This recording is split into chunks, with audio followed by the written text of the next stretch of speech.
Hello everybody. So in our last video we were talking about how to calculate some form of drag force. So drag force, we are talking about spheres, and then we're talking about, oh, there is some kind of fluid rushing past the sphere, and then it will exert some sort of drag on it, and we know that the Reynolds number can be used here.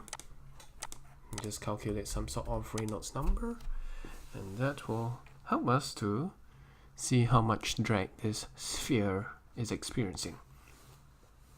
However, there's a much more refined way of calculating this drag, rather than just performing experiments over and over and over again.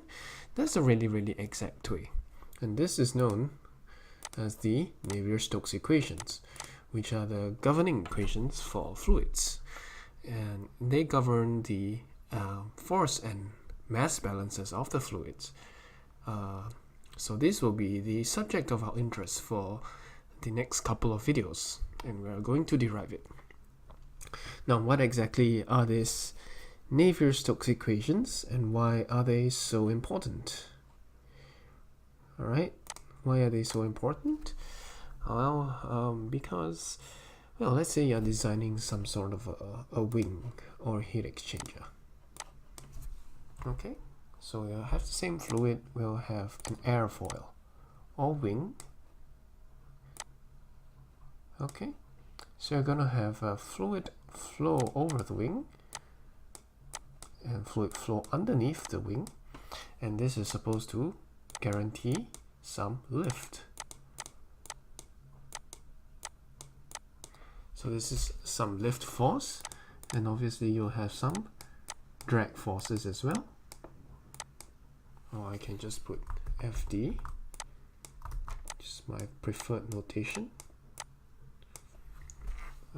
Drag force will be on the wing, thus slowing the plane down. Okay, well that's based on the experiments we run, we can estimate a very crude way of getting our drag force. But what about our lift? And what about the stresses that are being exerted at every little point of this plane, this wing? Right? Because if you don't take note of these stresses on each part of the wing, let's say, just for example, this point may experience so much stress that cracks start to form, and then the wing starts to split in two. Now, you don't want that happening. You don't want too much stress being concentrated at any one point of the wing.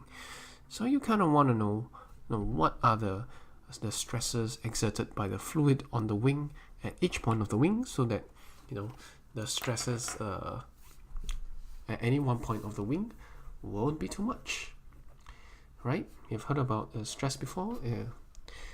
Yeah, but let's say if you're like having a force here and a force here, a lot of force being concentrated in one very small spot, then the stress experienced by that spot will be very high. And how do we calculate these stresses? Well, Navier-Stokes equation is one of those useful ways. Then let's consider another scenario. Let's say you want to design a heat exchanger, right? Design a heat exchanger. So I'm going to draw, alright, a typical heat exchanger. So there'll be outside shell, okay, and then inside it there'll be some kind of tube. Alright, there'll be fluid flowing this way. Maybe inside you'll be flowing some hot fluid.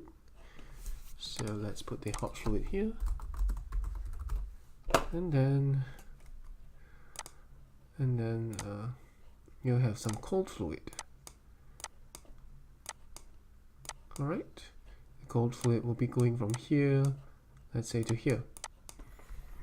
Okay, so let's say you have this very simple heat exchanger. Now you want to design this heat exchanger such that the most heat is being exchanged between these two fluids, so that you don't have to have an excessively big heat exchanger. Now, how are you going to refine some of these? How are you going to optimize the design of this heat exchanger? Well, you probably want to know the local, the local heat transfer coefficients at each of these points as well. And then you're gonna, maybe I should not use the term heat transfer coefficients as of yet. I have not introduced that. But you see, you kind of want to optimize it, so you kind of want to have data on how fast the fluid is flowing at each point in this. Because let's say for example, again, if you have fluid getting stagnant around here, if the fluid is stagnant around here, you can imagine that this spot here is not going to have very good heat flow.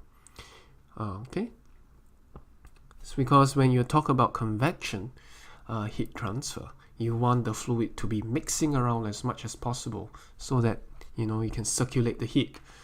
Just like you kind of want to stir your drink to maybe cool it, or blow. Yeah, you want to, in a fluid, let's say your cup of coffee, yeah, you kind of want to blow a lot of cold air above it so that it enhances the heat transfer rate. So the harder you blow this cold air, the more heat is being evaporated off. I mean, that's the same idea for this heat exchanger. You don't want stagnant spots in this heat exchanger, otherwise the heat transfer efficiency, I would say, heat transfer efficiency will drop dramatically. So you kind of want to know that, hey, if I'm flowing fluid through this, pushing fluid through this heat exchanger, I don't have these stagnant spots. And how do I know whether I have these stagnant spots? Well, the previous analysis is not going to help you very much, but the Navier-Stokes equation will help very much. And of course, when you want to solve this kind of a problem, or even solve how to have flow over an aeroplane wing, you might need to make use of computer software. Now, how might I ask?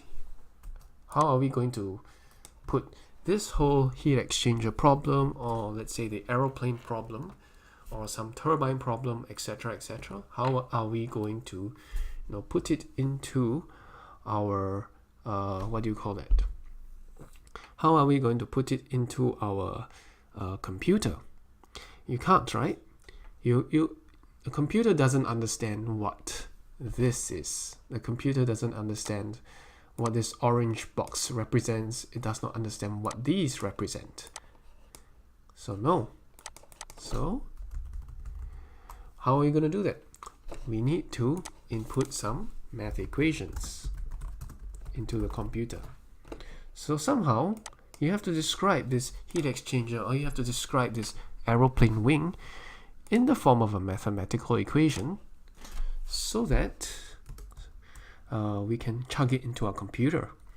So Navier-Stokes is good for number one, let's say maybe determining stress fields, meaning to say that, hey, is any one part of the wing that you are designing having so much force concentrated in that one small area that the wing will split. So you kind of have to kind of determine the stresses at every point of the wing exerted by the fluid. So Navier-Stokes is good for that because it will help you determine the stress field exerted by the fluid on the wing. And it's good for aerodynamics people. Maybe you want to optimize determine velocity field. Like I said, right? You don't want too much stagnant fluid at any one point in this heat exchanger. Otherwise, the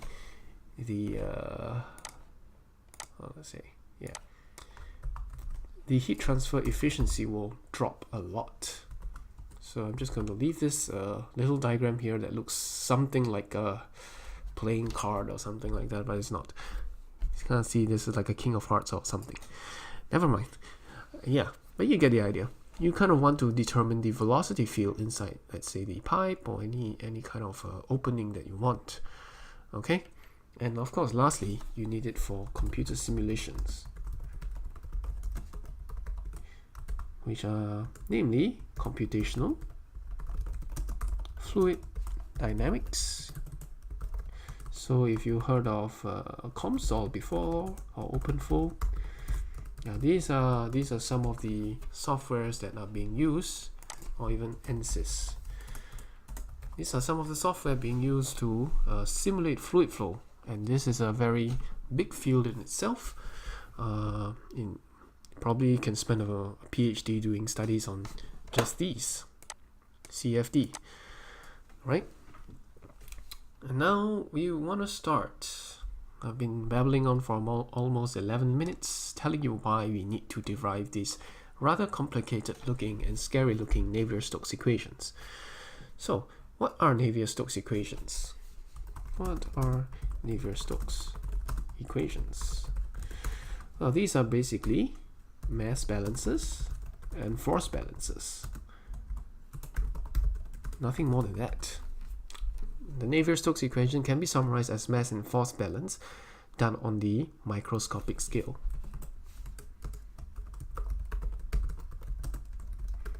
So there's not really that much new physics here, so to speak. But the way that, well, to solve these equations is kind of difficult. Okay, so that's why we need computers and everything. So force balances, this is Newton's second law. And mass balances is just a conservation of mass, those conservation equations. Now energy balance can come into play, but not yet. They will feature, energy balances usually feature more heavily in heat transfer. And that's where you'll see more of that. In convection, heat transfer, conduction, radiation. So your energy balance may come in kind of later. Yeah, of course you can do this, you can do integration to get Bernoulli's equation and all that, but we'll leave that to another time, or maybe not even do it at all. Since this is after a very fundamental course, I just want to do a very minimalist fluid mechanics course. So 12 minutes and 40 seconds. Let's start. Okay, let's start with this more simple, mass balance. So as with all, most of our balance equations usually starts off with a box, the stereotypical box in engineering. So this box is something we called the control volume. Okay, but before you get scared off by that term, just think of a box. Think of nothing else but a box, a very small box. Well, why do we want to have a small box? Well, let's say you have these, we'll have this aeroplane wing, right? Okay, that's not aeroplane wing. This is an aeroplane wing. An airfoil, okay? This is a better drawing. Now, you see, it's coming in some sort of weird shape that doesn't look very friendly to do mathematically. But when we come to the micro scale, we can chop up these aeroplane wing into small little boxes. Okay, now we chop up this aeroplane wing into small little boxes, and those boxes are small enough. We can have many of these small boxes to represent the fluid surrounding the aeroplane wing. And of course, if we calculate the properties of each of these boxes, let's say the force that's acting on each of these small boxes, we can eventually get the stress field we want and the velocity field that we want. So yeah, so that's why we are using these boxes. We are actually dividing the fluids space, the fluids that's surrounding this aeroplane wing or whatever our region of interest is, into small little boxes, so that will help us to calculate these very complex shapes a little easier. Okay, so that's the general idea. We are subdividing our volume of interest our fluid into many small boxes. So we consider them box by box, so to speak. Okay, so remember we are doing mass balance. Alright, so the general idea is if this box accumulates mass, so the accumulation equals the mass inflow minus mass outflow. Alright, so I say again, the accumulation of mass in this box equals to the mass inflow minus the mass outflow. Okay? Yeah, good. So, how do we actually put these words into some sort of mathematical equation? So let's do it here. Accumulation equals to mass inflow minus mass outflow. And so, yeah, mass inflow minus mass outflow. Okay, so how are we gonna do this? Okay, so let's start by giving our box. Let's define the edges of a box. So we'll have x, y, and z as usual. So I'll draw 3 arrows to denote where it's coming from. Okay, so this is x, this is y, and z is the vertical direction. So in this cube we have actually like 6 faces, and each face is like, you know, the same-ish size, and the bottom length of this cube, let's call it delta x. Delta x. This length is called delta x. This length is called delta y. This is a very small length, of course. This length is called delta z, if you're using this Cartesian coordinate system. And so, if you want the area of one side of this cube, it's delta z times delta x. For this side, it will be delta y delta z. So that's the idea. Alright, let's find the mass inflow and outflow through each face of the cube. So let's consider this face right here. Okay, there must be some net velocity. Well, net velocity is already the sum of all the vectors, the in, the out, everything. The net velocity here. Okay, so the mass flowing through this is the volumetric flow rate times the density, right? So it's the density times the velocity times this area.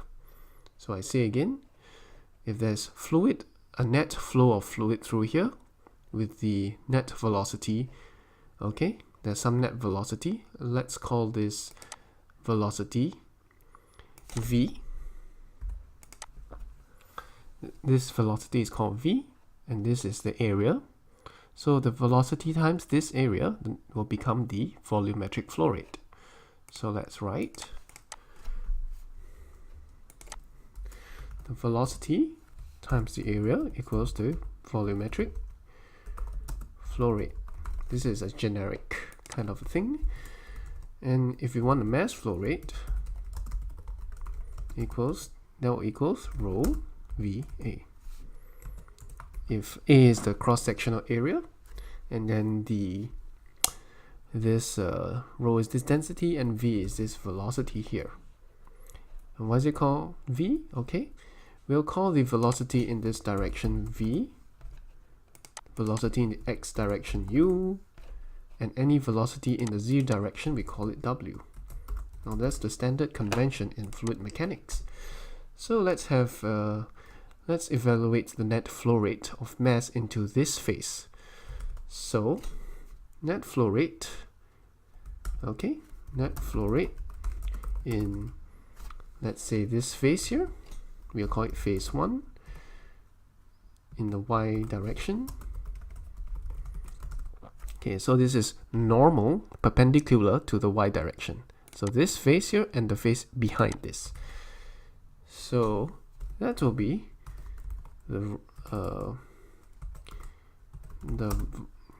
density there.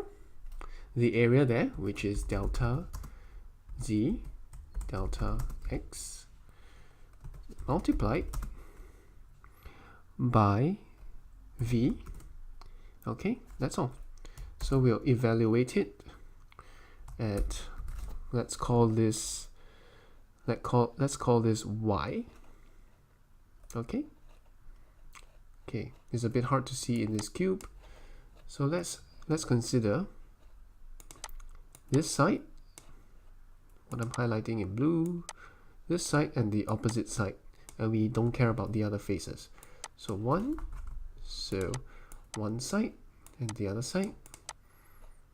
Okay, these two sides of the cube, and we don't care the other sides. So let's call this randomly call this y, and then this length here will be y plus delta y. Okay, so this is y and this is y plus delta y. So we'll evaluate this at y, and if we consider the other face, the face 2 in this y direction, we'll call this y plus delta y. Okay, let me repeat that. So we have evaluated the flow rate through this face. Now I'm going to evaluate flow rate at this face. So again, we'll have the whatever the velocity is here, the net velocity that's here in the y direction, then multiplied by the area, multiplied by the density. Same idea like what we were doing before, except we'll evaluate the same product here at this y plus delta y. Okay, let's skip that. Okay, y plus delta y. Now let's consider phase 3. Let's do the x directions phases now. So let's do this side and this side at the back. So net flow rate in phase 3 x direction. Okay, so we'll have here being x, and here this face being an x plus delta x. Okay, alright, I'll continue this in another video. I'll try to explain it slowly so that you can get the gist of whatever the math is talking about. Thanks for watching. I'll see you guys next time.